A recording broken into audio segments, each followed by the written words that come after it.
sapagkat ganyan, gayon na lamang ang pag-ibig ng Diyos sa sanlibutan. Sabi niya.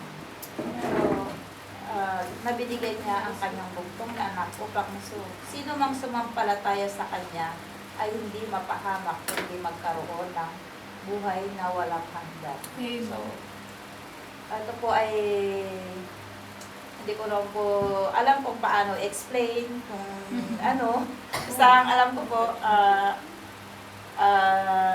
ako po ay isang anak na ng Diyos. Amen. Praise God. Yun po ang ano po. Ang sabi kasi ng Panginoon, ang sino mang sumampalataya ay sa Kanya ay magkakaroon ng buhay na walang hanggan. So, ako po yung naniniwala doon. So, marami pong pagsubok sa aming buhay na ayan po, kahit sa amin po kasi, hindi po kasi halata yung may problema. Ayan po yung, kahit tanongin mo, hindi ako mahilig na magmukmok pag may problema, hindi ako yung palaaway.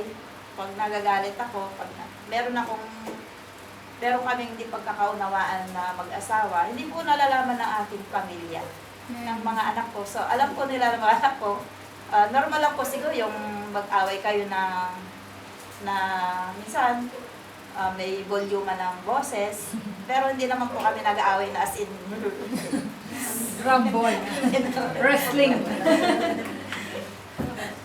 Kasi alam ko naman ako talaga, hindi kami nagtatalo ng asawa ko. Kasi ako po, hindi po ako mahilig talaga ng sumbat ng sumbat, salita ng salita. Hindi po kasi ako umiimik pag ako'y nagagalit talaga. Trabaho lang ako, trabaho. Basta pag kinausap nila ko, hindi ako umiimik. Kasi pag kinausap po ako, magiging tigre po. So, ganun po yung ano ko. Kaya pag galit po ako, hindi po ako umiimik. Kaya alam na po nila yun. Pero sa mga apo ko, nagiging medyo tigre po ako kasi kailangan po silang kailangan pa po nila yung tigre sa bahay.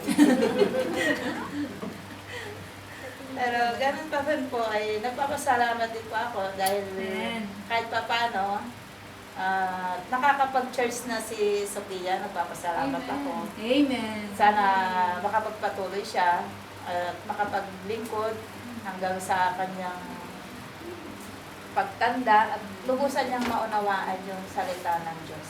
Amen. Bagamat sabi po ni Pastor noon, huwag kayong manatili na sa gatas. So, sa edad ko pong ito, kumbaga, ngayon pa lang po ako, parang nauunawaan ko po yung salita ng Diyos. Amen. Dahil sa 2 years po na nagtuloy-tuloy na po yung pag-a-attend ko sa church, kumbaga, marami na po akong kahit pa paano nalalaman na na isinasabuhay ko naman po. Kaya sabi ko nga sa kay Sophia, dapat pag nag-church ka, isabuhay mo. Kailangan makita sa sarili mo kung yung i-apply mo sa sarili mo kung ano yung natutunan mo sa church. So kung dati pala sagot ka sa magulang mo, baguhin mo yun. Tanggalin mo yung masama. Dahil pag narinig mo po yung masama, di ba, napaka sakit sa tenga. Lalo na po yung mga bata sumagot sa magulang, minsan parang di na nila nire-respeto at ginagalang yung mga magulang. Pero salamat din sa Panginoon at kahit pa paano, yung mga anak ko, bagamat sabi niyo siguro bakit hindi ko po sila kasama. Kasi po sa totoo lang, hindi ko naman po talaga sila nag-guide sa pag-church. Kasi po, hindi ko po alam kung saan po ako mag-uumpisa nung bata po sila. Kasi kumbaga, namulat po kasi kami sa espiritista. Doon po kami nag-umpisa. Kaya, kumbaga, ginaid po kami ng aming lola noon. Kasi isa po siyang medium, kung alam po niyo yun, sa espiritista. Isa rin po siyang lingkod ng Panginoon sa espiritista. Pero nung nawala na po siya, Yun po, medyo ano na naman. Mm. Naligaw na naman ng landas sa church. Pero sa totoo po, nagpapasalamat po ako ng marami at malaki sa Panginoon. Alam niyo po kung hindi po sa oras na ito, kung wala po ako dito, alam niyo po ba kung nasaan ako? Barkada. Nasa barkada po ako. Yun po. Pero po, nagpapasalamat ako na malaki dahil yun nga po, kumbaga, denied na ako ng Panginoon. Amen. Pero kahit po nagbabarkada ako, hindi naman po ako yung lasinggera. Pa mga kasama ko umiinom, pero ako po, never po ako talagang umiinom. Kwento lang, kwento. Kumbaga, nakikisama lang po ako. Ganun. Hindi naman ako yung mother na chika-chika lang. Pamatay oras na. Pero hindi po ako nagkukwento ng problema sa mga barkada ko, sa mga kumari ko. Itinatapon ko na lang sa Panginoon. Amen. Yun nga po. Pero po sila, marami po akong, meron po silang sinishare sa akin.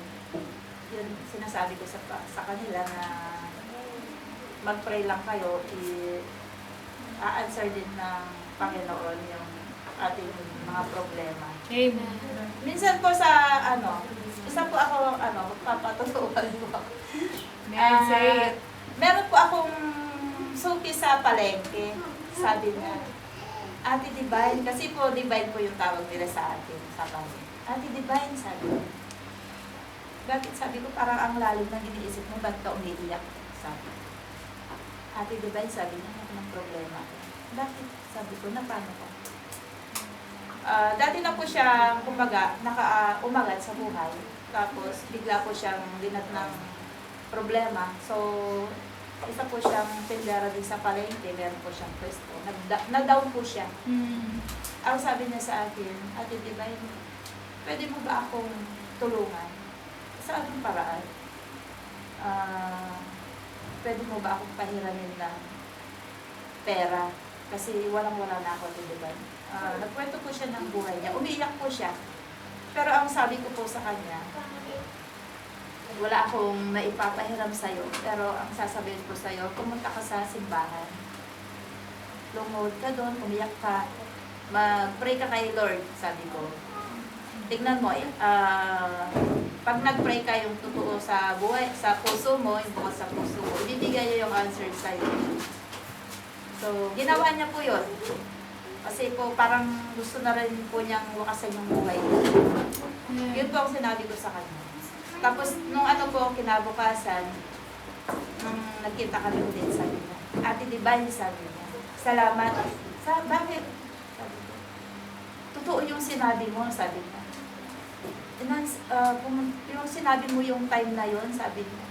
Yung hapon, pumunta ako sa church, nag-pray po ako, sabi niya. Umiyak po ako doon.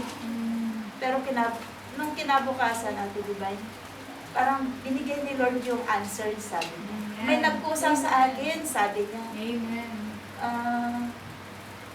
Ang sabi niya sa akin, bakit ang lungkot mo? May nakakita daw po sa kanya na isang mama na hindi naman siya talaga kakilala. Sabi niya, paano ka? Sabi niya, bakit ka, parang ang lungkot mo, ba't ka umiiyak? So po, yun po sinabi niya. Pagkasabi ko alam po niya ng problema niya, o sige, wag mo nang ituloy. Magkano ba yung kailangan niya? Di po ba? So, parang Praise God. napakasarap po sa kalooban na narinig ko po yun. Dahil sinabihan ko siya na mag-church, magsimba siya, mag-pray, ibibigay din ni Lord yung kasagutan. So, Amen. Praise God. isa pa pong